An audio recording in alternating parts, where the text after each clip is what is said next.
Hey folks, Evil DM here, back with another episode of the Evil DM podcast. Sitting here today, cruising through some posts here, made me think about some things on Facebook here. And I saw a post recently up, I won't say by whom, it really doesn't matter, I don't like saying names anyway, unless they really give me permission, and I didn't ask permission, and whatever.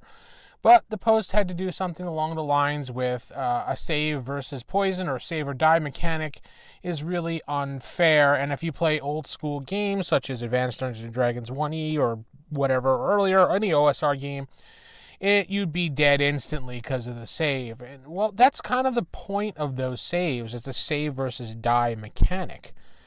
And the reason I have those is because you're not a superhero. You're not supposed to charge anything. You're supposed to tactfully figure out how to get out of situations and how to fight creatures. You're not supposed to just run and charge. And I had a couple, in the last couple years, I've had some 5e players, mainstream gamers that play Pathfinder and D&D 5e that, played 1E because they were intrigued by it. And they're like, oh, cool. They heard all the cool stories about how 1E was wonderful, and which it is, because it is the king. It is the deadly edition, as I call it. It is Gygax's baby. They wanted to play. They saw my books, and they really wanted to play the game. So we sat down. We made up characters. They loved how it was only like 5 or 10 minutes or so to make up a character once they figured out how to do it. They realized how much quicker it was. And then once we got onto that, we went into how the attack matrix works, and they were like, okay, we get it.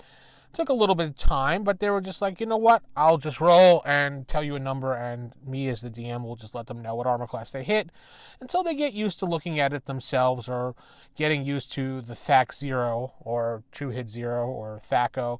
Depending on how you look at it, what side of the argument you're on. Yes, it was pretty much in there. We used matrices, we called it True Hit 0, whatever. I'm not going to argue about that right now.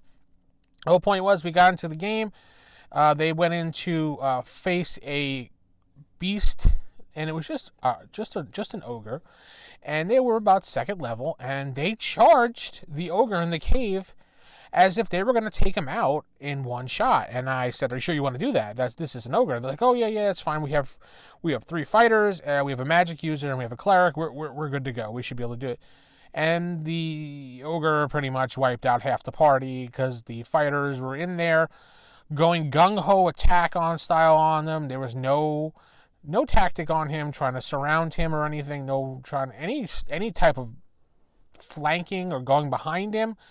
It was just a flat-out dead-on attack. I mean, they knocked some good health off that ogre, but they wound up getting knocked down and learning a lesson of how easily it is to die in 1E. And it's not like 5E where things are fair or where things are balanced, because balance is fair. No, it's always that old joke when you play those video games and just, oh, these monsters are level appropriate to my area. That's not how 1E Dungeons & Dragons or Advanced Dungeons & Dragons, I did the same thing that I always hate to say.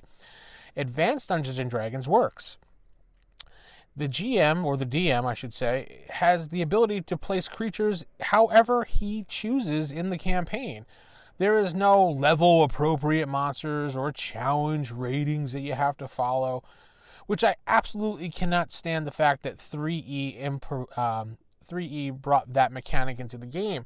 I understand they did it for new players to get an idea of how encounters work, but I think it hindered the game overall because people were like, well, the book says the challenge ratings should be this, and it basically turned into a whole, I have to follow this, and that moved into 4th edition and moved now into 5th edition, and you got these people who only do like appropriate level creatures per the level of encounter, and they don't put the difference into it. So the save or die mechanic does come into play a lot because there are certain creatures in 1E, like a giant spider, for example, the really giant spider, that if you encounter him, you're not going to want to hit him head on. You're going to want to find a way to attack him from the distance, maybe get the frig out of there because, you go after him, he's going to bite you, and you're going to have to save versus poison, and you're probably going to die if you fail, especially if you're a lower level.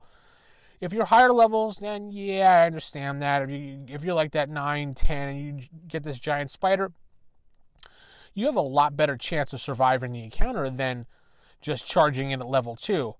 And if you're charging in at level 2, if I'm telling you, describing you the scenes, you're walking into this cave, you're seeing spider webs, and maybe you encounter some little spiders here and there, not deadly ones, just little baby spiders, and then all of a sudden you start fighting some larger spiders, not giant ones, may I add, just some larger ones, you're going to start moving a little more cautiously and not just running into the cave to attack things, because if there's little spiders, there's going to be bigger spiders, or at least one big spider, especially if you find out it is a nest of spiders, or a cave of spiders, whatever you want to call it. So, yes, there is the save or die mechanic. Yes, it's absolutely fair in the game.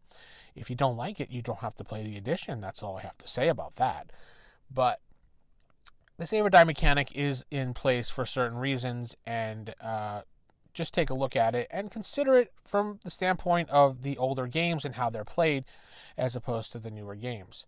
With that said, I think I'm just going to head out and end this one. So keep it original, keep it old school, and don't forget to like these podcasts and share them. Don't forget to maybe send a voicemail. I believe you can do that by going to Anchor and just sending in support or commenting.